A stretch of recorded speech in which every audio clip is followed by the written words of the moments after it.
Welcome to the EU Energy Projects podcast, a podcast series from Enlit and friends, focusing on the clean energy transition for the European Union and the EU Commission-funded energy projects that will help us achieve it. My name is Areti Ntaradimou. I am the editor of the EU Energy Projects podcast and your host. In this episode of the EU Energy Projects podcast, I have the opportunity of picking the brain of Ivan Matejak, Director for the SET Plan and Strategic Programming at the European Energy Research Alliance, or EERA. In our discussion, we will touch upon the Clean Industrial Deal, affordability plan, but also research and innovation within the EU energy sector, a very important topic. Ivan, thank you very much for joining me today.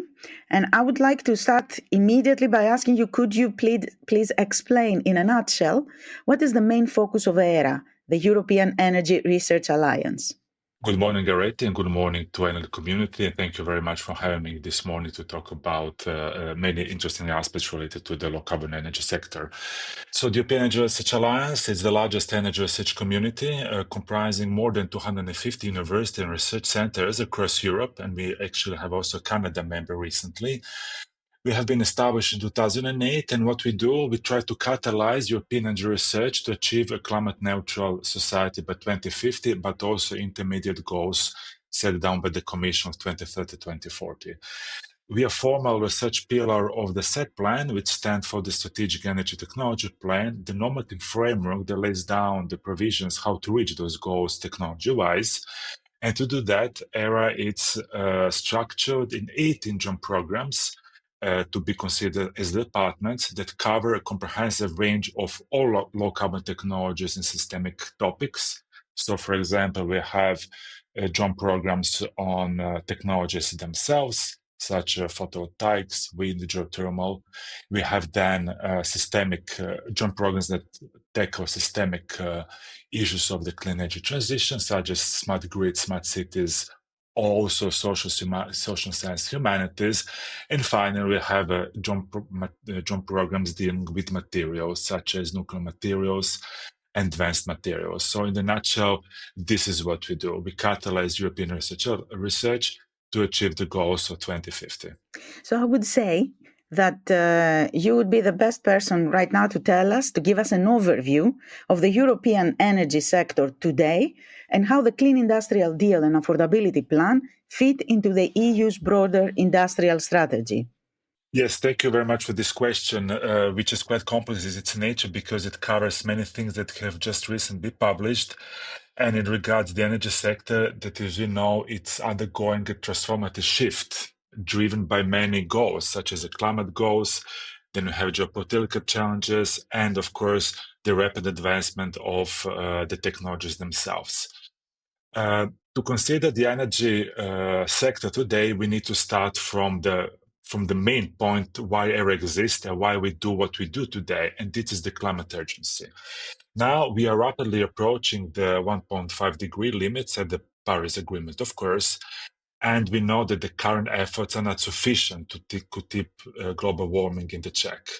We have many scientific reports, so they're not just opinions, that indicate that we need to scale up all that we have and need to have radical actions to mitigate this risk. How to do that? It's by deployment of the renewables, by energy efficiency measures, innovative energy solutions, and to reduce emissions quickly and possible. On top of this, so the climate urgency that we have the notions of economic security and strategic autonomy that everybody talks about since 3 years ago and became even more prominent in the last 6 months. These two notions have been highlighted by the Draghi report as a cornerstone of the proposed European new industrial strategy. And in this context, we have recently published the Clean Industrial Deal and the Affordability Plan from the Commission, which we believe are the crucial elements to European industrial strategy. On one side, the Clean Industrial Deal is designed to support rapidly decarbonization of the European industry while maintaining, of course, competitiveness, because this is what we talk about, how to boost European competitiveness in the global market.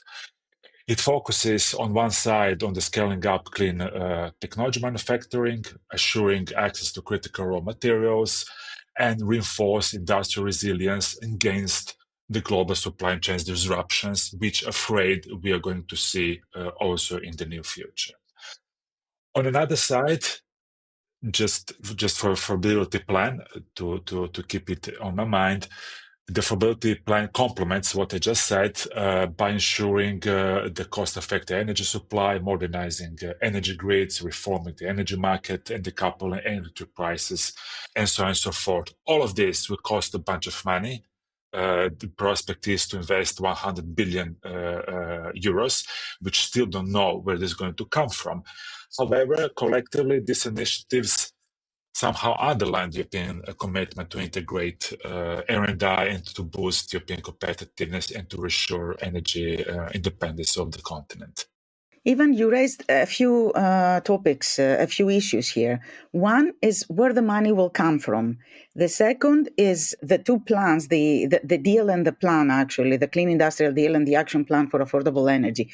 Are they truly addressing core challenges, or are they just a set of measures with limited real-world impact? Also, in a geopolitical environment that is becoming more and more, let's say, difficult for Europe, are they enough? Or should they be our number one priority? So I don't know. Would you like to give me your thoughts? Of course, we can argue that whatever we put in place, it's not sufficient to cope with the increasing challenges that we have ahead.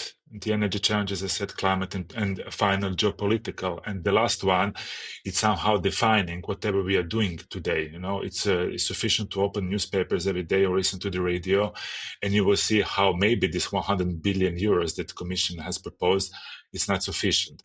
How it's going to be financed, and just to start with your first question, the Commission has in mind to set up the Clean Industrial Deal state aid framework, so it should be reshuffle a bit what are the rules of the state aid today, which are quite prescriptive, and just few states can permit themselves to, take advantage of state aid. And I think above all, Germany. We know that Germany can dispense the state aid in much easier way than Italy can do, or Belgium itself. So I'm taking this call from Belgium due to the restrictive Maastricht criteria. So then the Commission wants to establish the Sovereignty Innovation Fund, to set up Industrial Decarbonization Bank.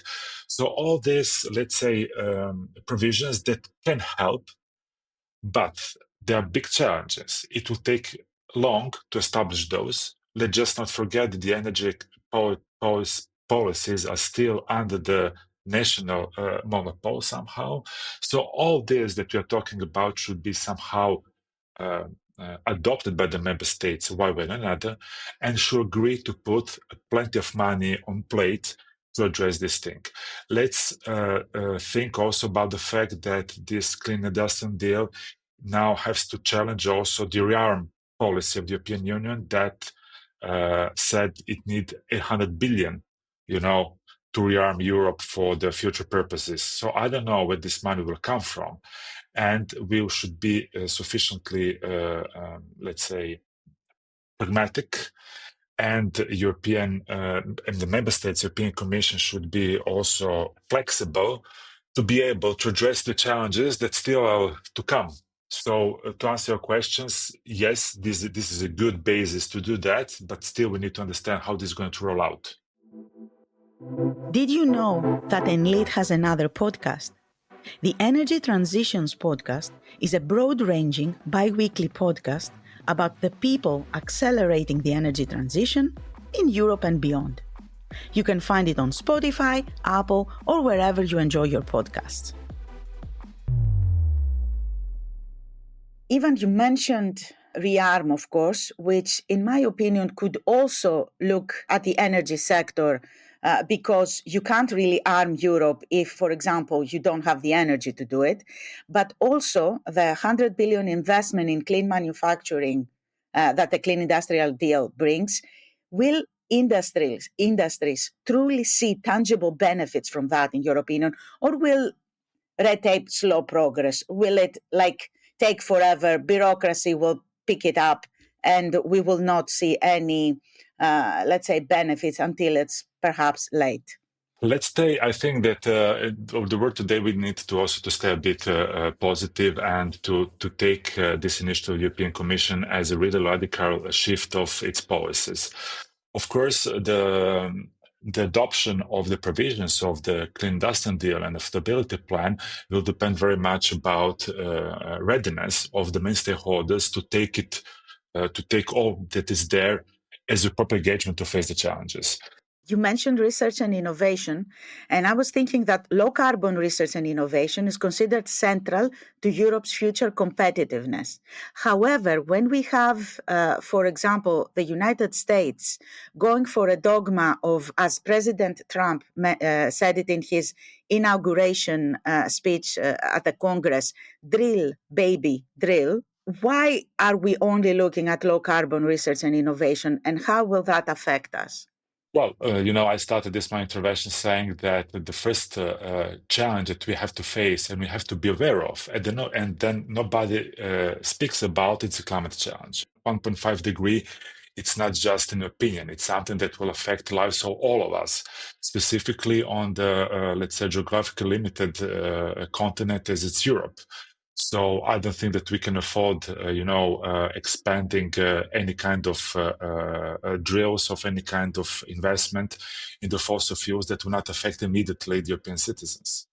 Now, EERA low carbon technology, and it's not just the opinion of EERA, but it's also laid down in the many reports that I mentioned, Later report, Hater report, Draghi report. The R&I, it's vital for European competitiveness because of it will assure European strategic autonomy, it will assure European industrial leadership and economic resilience. I don't think that investment in obsolete technologies will help to overcome the challenges which are very, very pressuring.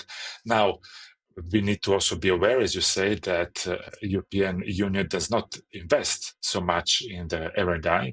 We are lagging behind with respect to other countries. We promise that we'll invest 3% of GDP in R&I, and we instead invest 2.2, which is behind, let's say, United States, which are around 3.5, China 2.4, and then we have also South Korea and so on.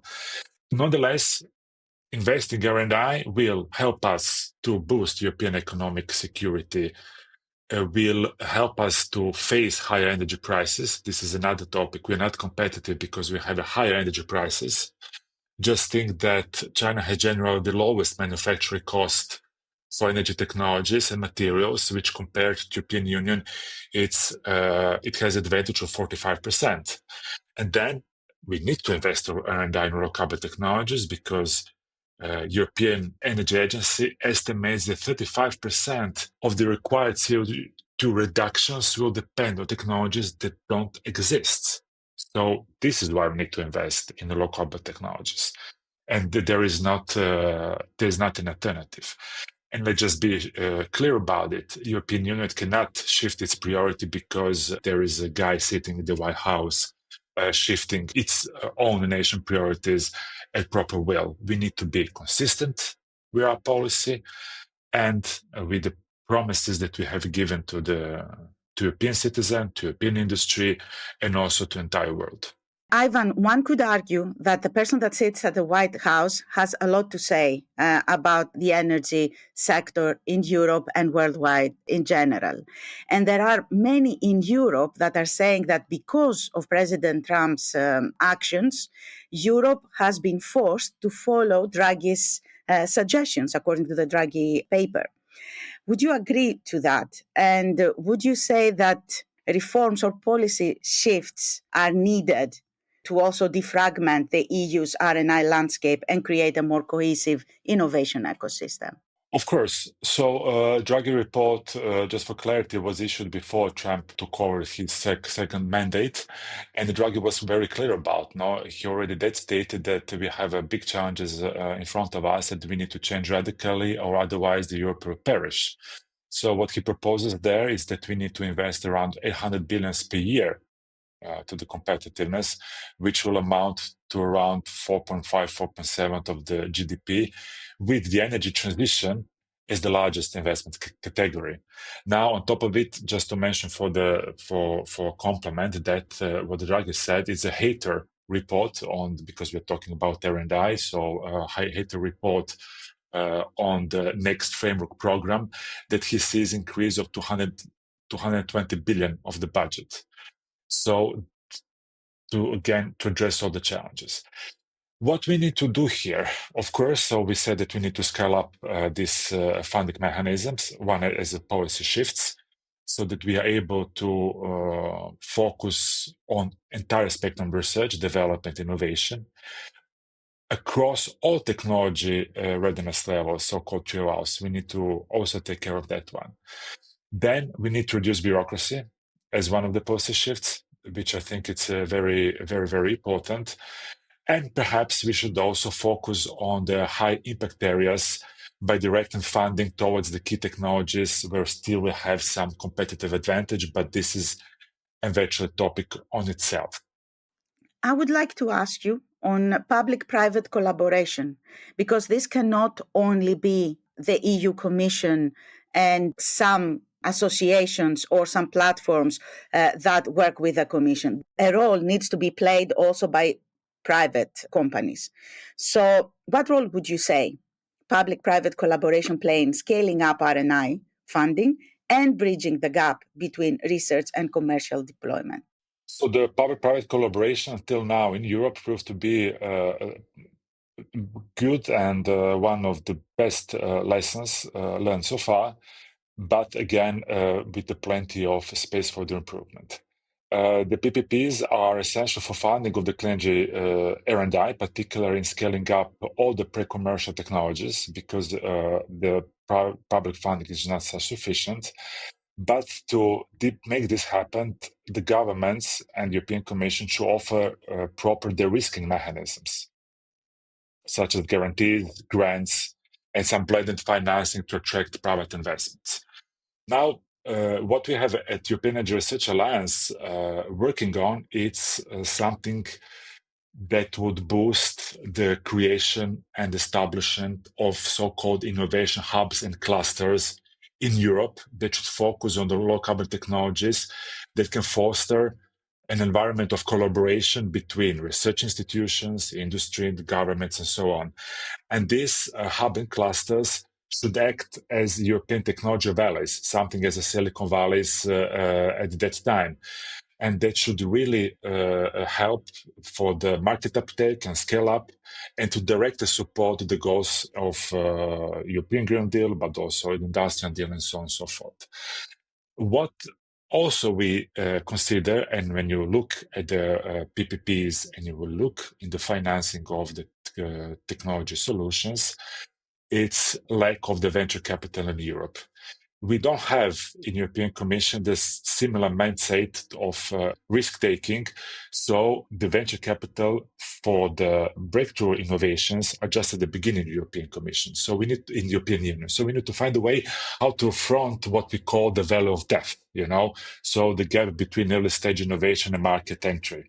So this is also we need to think about how the PPP can help to overcome this problem. Ivan, we are discussing, and we also mentioned low carbon technologies, but what are the most promising ones? And can EU achieve global leadership? Because it seems to me that we're missing a little bit the train with China, with the US, with India, with everybody getting into the renewables game, for example. And should the EU focus its resources selectively on critical value chains where global leadership is possible or not? This is a very, very important question and a quite complex question that's not so easy to answer in just few lines. As I said before, when I started talking to you, I said that the manufacturing of the technologies that we need should be considered with respect to both the geopolitical dimension and geoeconomic. So we should think about them, how this technology relates to the European Union strategic autonomy and how it relates with European Union competitiveness. Now, we know the European Commission has adopted traditional technology neutrality approach, which means that all the technologies that we have available are successful for the transition to net zero economy. And it's true. So whatever we need now, we need to deploy and use to reach the goals of 2030, 2040, and 2050. But we should be aware at the same time that the European global leadership can only realistically be achieved if we select a range of them. Why? Because it will require the success of transition will require that the range of the least cost technologies are used, not necessarily all of them. So to preserve the European strategic autonomy, we should perhaps they're differentiated from the proposition to maintain industrial leadership on all required technologies, and perhaps to build the leadership on the selected number of the technologies, proposing, on the other hand, a comprehensive de-risking strategy where we are not sufficiently competitive. So what also EERA produced in its recommendation recently is that we should assess, this competitive landscape of the clean technologies, and this assessment should be performed on the continuous basis. And this is why what we have also written, we advise to establish independent European Union Energy Strategy Agency that will be tasked with the mission of carrying out such a strategic assessment. So which technologies can really boost European competitiveness, which technologies we may also consider we lost competition to other big geographical realities, and how to de-risk our independences. Which one, it's very difficult to talk about which technologies, but for sure we should continue invest in those value chains that we still keep, advantage, and which first come in mind, it's a wind energy. So, for example, in that one, we need to, what I was saying also before, trying to leverage on the private funding by creating a new innovation hub or clusters of collaboration between R&I industry and member states. So this can be one of the technologies, but there are many others. Is nuclear one of them, for example? Because there has been a lot of discussions about nuclear. We have Germany's example that opted out of nuclear and seems to regretting it. We have France's example that did not opt out of nuclear and now seems to be doing well, and other countries wanting to follow its example. What would you say? Nuclear energy is in the taxonomy of the European Union, and one of the technologies that we can help to reach goals of 2030 and 2050. So if all the instruments are put in place to develop those in the quite, let's say, limited time frame, and with very stringent national European rules, then of course it can help. So we have small modular nuclear reactors developing in France, for example, but also developing in Finland that can be deployed. And this in particular maybe for energy intense industries, so hard to abate industries. Hydro energy and hydrogen also seem to be in the mix, because I fear that wind, solar, etc., we already kind of lost the game there, or am I wrong?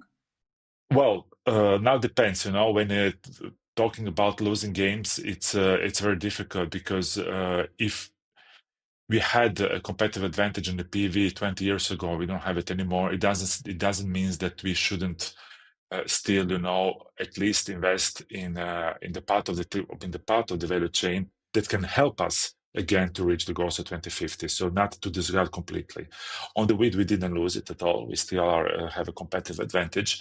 Hydrogen, of course, it's the major alternative for industrial decarbonization. Again, provided that it has all the segments in place. For example, infrastructure, which still it's not there, but also all the funding scheme that is supported. But this regards not just hydrogen; it regards all the renewable carriers and the renewable energy sources. So we need to work on a proper coordination between energy, trade policies, economy policies, and legislation to make this happen for an entire array of the technologies, but also with time and quite soon consider which technologies we should focus on to boost our competitiveness and maintain an advantage compared to other countries. It all comes back to money all the time. Every time we discuss something, it comes back to money. Who is going to finance it, and also who is going to finance our aging grid that really needs some updates there, especially if we're going to introduce renewable energy sources into it. But let's talk a little bit about trade, because EU has championed an as open as possible, as closed as necessary approach in it. How should the EU manage critical interdependencies in clean energy supply chains to reduce reliance on non-EU countries? Does this principle apply to the energy sector as much as it does to trade in general and clean technology partnerships? Yes, as I will use what I suggested closing the previous argument. So to make a clean industrial deal to deliver the real impact, we need to have a comprehensive approach between the trade policy, industrial strategy, and financial mechanisms. And that means that we need to remain competitively globally and to prevent to be undercut by the lower cost imports. And because this is exactly what is happening. So you mentioned as open as possible, as close as necessary. So I think that first of all, the European Commission, the European Union should strengthen the trade policies to ensure fair competition. We are competing in the global clean energy race. We know that the major economies are heavily subsidizing their own clean tech industry. Let's just take China, South Korea, but the United States still continue to do so. So without strong trade protections, I think that European companies will risk that they're risking losing market share to these cheaper and state-supported imports. So what we can do here, we have something already in place, so we need to expand the carbon border adjustment mechanisms. I think this is already a good mechanism, but we need to ensure that important goods reflect their true environment costs. For example, coming from China, we need to apply trade defense measures. And what I think about here is to face anti-dumping tariffs, which is again very much Chinese prerogative. And we should negotiate strategic trade agreements with what we call like-minded countries, economies, to secure critical raw materials and energy components. Now, this last point, it's very tricky because, somebody can argue if still the United States like-minded countries that we can rely on the critical raw materials. So this is a bit tricky. The good example of how this should work is the European batteries regulations. EERA, it's part of the ATIP batteries. And we believe that European battery regulations can serve as a blueprint for other sectors. Looking ahead, what are the biggest opportunities for Europe? And what are the key policies or investment decisions that will determine whether we maintain our competitive edge? We as a Europe, we have been doing quite well in recent decades, and this thanks to a technology expertise, innovation ecosystem, and a quite solid regulatory framework. So we have a really strong foundation to lead the global clean energy transition. However, to do that, we need to stay ahead in key areas of transformation, of the modernization and sustainability. So this is also the key word, the sustainability. And how to do that? For sure, we need to advance on the clean energy technologies. So we need to set ambitious targets for expanding renewable energy. We need to enhance efficiency, affordability, and sustainability, where the deployment of renewables technology is not so easy. And we need to develop also energy storage and system integration. What we need to also to work on is to strengthening industrial decarbonization and circularity.